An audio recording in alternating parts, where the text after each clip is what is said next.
আসসালামু আলাইকুম। সবাইকে আন্তরিক শুভেচ্ছা। রাসেল ভাইপার বা চন্দ্রবোড়া সাপ আতঙ্ক, এটা গুজব নাকি বাস্তব নাকি কোনো প্রোপাগান্ডা?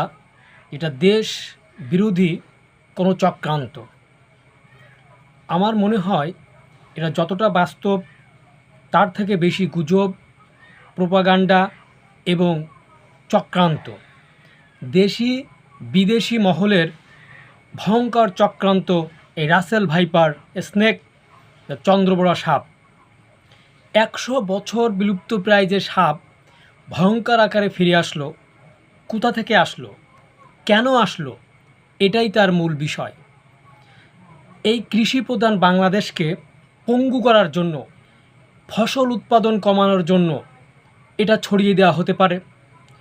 এই নদী মাতৃক বাংলাদেশের নদী নালা মৎস্য সম্পদকে দুর্বল করার জন্য, আমাদের স্বনির্ভরতাকে পরনির্ভরশীল করার জন্য এ চক্রান্ত হতে পারে। এজন্য নদীপথে এ সাপ ছড়িয়ে দেওয়া হয়েছে। পার্শ্ববর্তী কোনো দেশ এটা আমাদের দেশে ঢুকিয়ে দিতে পারে, অর্থাৎ তারা চক্রান্ত করতে পারে, এটাও অবাস্তব নয়। তাই এই গুজবে বা অতিমাত্রায় আতঙ্কিত না হয়ে আমাদেরকে, আমাদের কৃষক ভাইদেরকে, জেলে ভাইদেরকে, আপামার দেশের জনগণকে সতর্ক এবং সাবধান থাকতে হবে।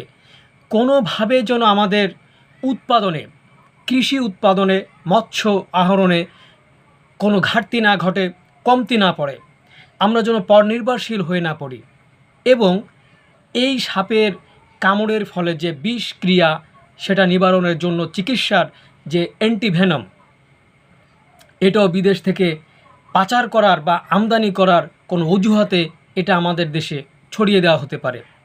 তাই সবাইকে সর্বদা চোখ কান খোলা রেখে সতর্ক এবং সাবধানে জীবনযাপন করার জন্য অনুরোধ করা হচ্ছে। ধন্যবাদ সবাইকে।